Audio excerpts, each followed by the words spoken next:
Hey guys, welcome back to another video. Alright, so this video I think is going to be a pretty fun one. As you guys know, character design is something that I do tend to do quite a lot and tend to enjoy it quite a lot as well. So I've turned it into somewhat my niche to create these more stylized, slightly more pushed kind of character illustrations.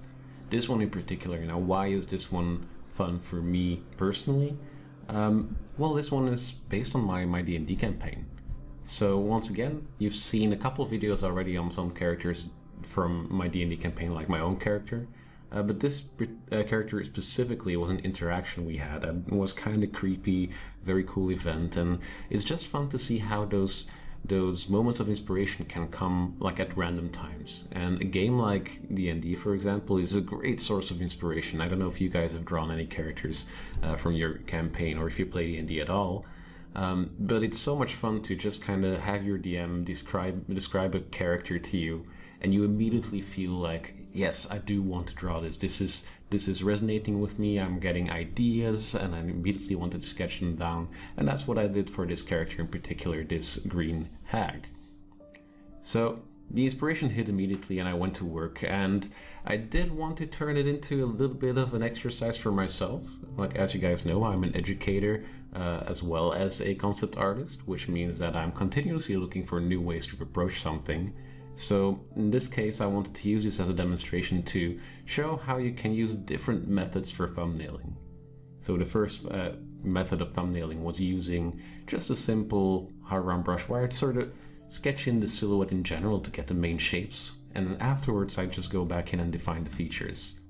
The benefit here is, obviously, since I'm approaching this from an abstract shape language standpoint, it becomes very easy for me to think about the abstract appeal over the actual anatomy or the functionality of the character. So this character in particular, again, it was a spooky nighttime encounter. We were camping at night, making a little bit too much ruckus, and at some point suddenly this creepy, eerie green hag with long, spindly fingers starts cackling and appears out of nowhere. And obviously some of the characters of our campaign were in quite a lot of trouble because of this. So she had to look both menacing and somewhat innocent or feeble. That's kind of what I was going for. So yeah, an old lady that looks threatening, which is a kind of a difficult thing to go about, but the vibe was so important to get going. So that's why the shapes and the silhouette were so important as well to kind of get right first time, because that's the first impression that you get. Now there's a bunch of design fundamentals that could explain why specific shapes work better than others, and I can make a video about that more in particular if you guys would be interested in that. These videos that I've been making for now mostly have been just, this is a design I've made, this is the thinking that goes behind it, and a relevant subject. But if you guys are interested in actual educational material, feel free to do so. So far I've been hesitant on creating actual classes because there's so much information online, and I think experience is also just as interesting to see. So the creepy hag character, I decided to push it forward. Again, new thumbnail method, this time just kind of going straight in with lines. You might notice that I do still start with almost like the same method as the previous method, where I start with just a very simple soup of a shape to show where the most volume would be. Because I do think with designs like these that you want to be very expressive, you need to think about whether the design is going to be top heavy or bottom heavy. For example, do I want to put more emphasis on the chest area, on the hip area, or on the head itself? And I can use basically the arrangement of those elements to get an entirely different vibe going fairly quickly. So with line art, obviously you get to go into a bit more detail, and the restriction there is, since you are focusing on drawing, is a bit of a trap, and especially if you're not as comfortable or as confident, you might get lost in that detail before moving on, which is why the next method is actually maybe even more interesting if you have trouble losing yourself in a sketch. So the lasso tool has been my friend in my workflow for a long time. It's a bit more tricky to master. I think a lot of people tend to get overwhelmed with the lasso tool because they don't necessarily know where they're going, but intention is key, because we do want to just have an idea before we get started on what we are creating. And again, it's just general abstract shape appeal, which is an amazing thing to practice. Like if you have a good sense of this shape design and shape appeal, I think you can get away with quite a lot of things, even if your like more fundamental drawing skills are, for example, lagging behind a little bit. Design and shape design is, in my opinion, the most underrated design drawing fundamental. People tend to focus quite a lot on anatomy and perspective, and I've gotten quite a lot of students that are good at anatomy and perspective, but just can't seem to make those drawings actually look nice and appealing and interesting. So that's why design itself should be something to practice, and playing around with different methods or different approaches is actually a very solid way to go about practicing those design fundamentals. Too many people tend to just, go through the constructive drawing bit, but the abstract appeal is also quite important. And you can do that through studies of artists that you like, just through, again, experimentation and abstraction. There's a bunch of exercises possible to kind of get more familiar with that. This design in particular was a good exercise for that. Again, now that I have those initial thumbnails, I'm actually starting to think about, okay, how can I branch out? How can I start adding those more grounded details? How can I actually start making it feel a bit more believable and more realistic? Because the abstraction will get you to the initial general appeal of your design, but if you want to get to a finished result, we need to add that extra believability, because without that believability, the design will still feel unfinished. Now, the cool thing is you can create abstract shapes and decide to assign meaning to them afterwards. So for example, a shape might just be a shape until you decide it's a pouch or a hairstyle or a hat. And when you're doing these kind of more stylized designs, you get away with a little bit more, which is also quite a lot of fun to just see how far you can push it. I think it's better to start extreme and tone things down than to start in the middle and go extreme, because as humans, our nature isn't necessarily to be very adventurous, I would say. We're quite timid as a species, like on average, and not generalizing per se, which means that people are kind of scared to go with like extreme shapes in art specifically, and you need to have a little bit of courage to be able to immediately go that far. So rather than starting in the middle and moving outwards, moving towards those more extreme shapes, sometimes it's more interesting to let abstraction take priority first, and then assign meaning and tone it down and get that believability going afterwards. So this design, again, good example of that. And the abstraction doesn't really end with the shapes. There's a few other things that I can obviously try to play around with to push things towards the extremes. Now, as with anything in design, and I've mentioned this idea in previous videos in case you've been watching my channel for a while, a hierarchy is important. And a hierarchy, by hierarchy I mean what is the most important thing that you want to put focus on, what is the second most important thing, what is the third most important thing, and again, kind of work your way downwards. And we need to really think about how we can put more importance on what is supposed to be important.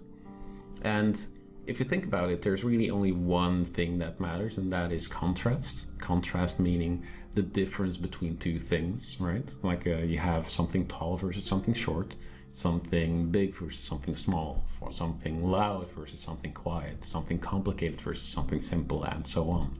And every bit of contrast that we have is an opportunity to play around with putting more attention on something.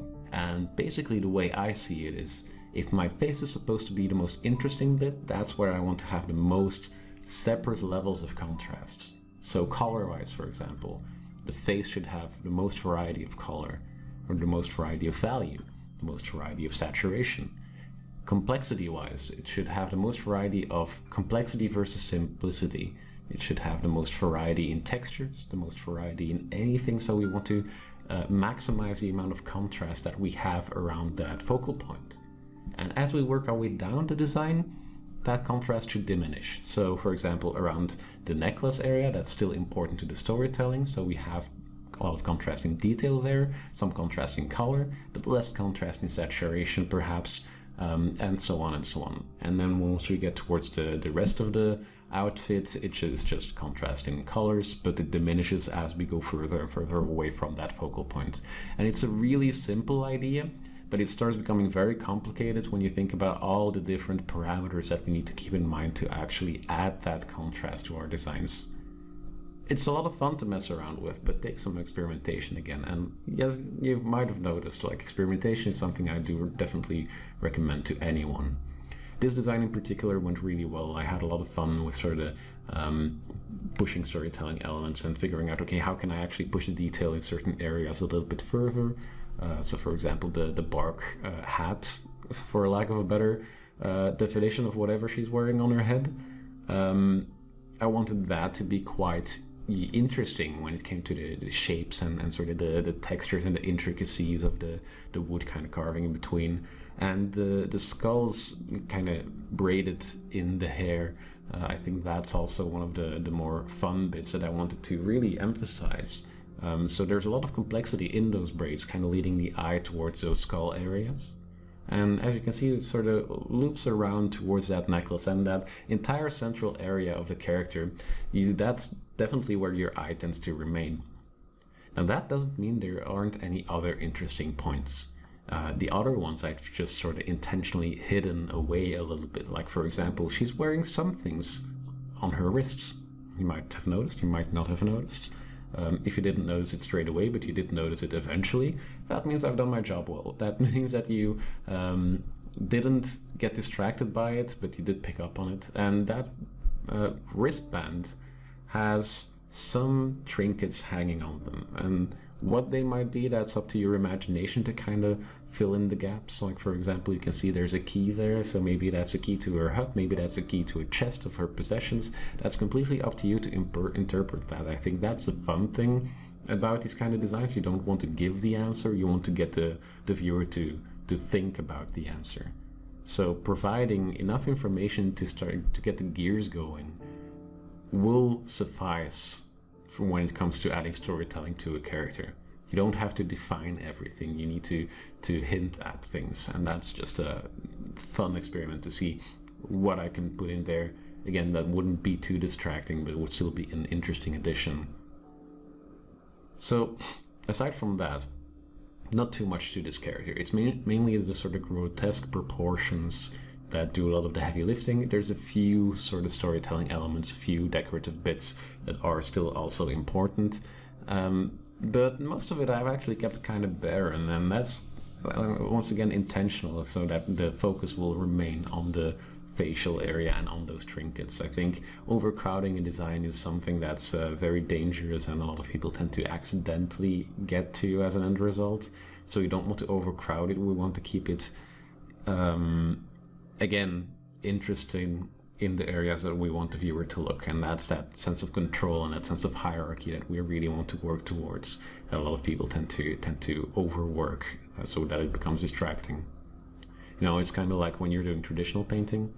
Like I tend to use watercolors from time to time. I have a tendency to overwork, which is terrible, because with watercolor, simplicity is actually, I think, the most beautiful part of it. And from the moment you start adding too much paint in the same area, things start getting muddy, things start getting very sort of difficult to read because there's too much intricacy going on. You're also kind of ruining the things that you've put down earlier, so you're ruining the graphic readability. We don't want that for our designs nor for our paintings, so you need to figure out for yourself when you are satisfied with the end result that you have gotten. Another fun thing about this design is it ended up getting featured in Imagine Effects a few editions ago, which was for me a huge milestone. Like I was really happy about that. Suddenly got an email like, okay, we would like to feature your work. Would you be interested in this? And for me as an aspiring artist who has been trying to get better and better and to really grow as an artist himself, that was a huge accomplishment and something I'm very proud of. And it kind of, once again, also opened some gates to some other things. So it's interesting how you can sort of cascade your career forward with just something that started out as a fun D&D related sketch. So I do hope this inspires you, that you guys find this interesting. Let me know if you have any suggestions on what you would like to see on the channel. Maybe I'll get to uploading a little bit more often, we'll see. But yeah, for now, have a great time. I hope you found it interesting, and maybe I'll catch you next time. Take care.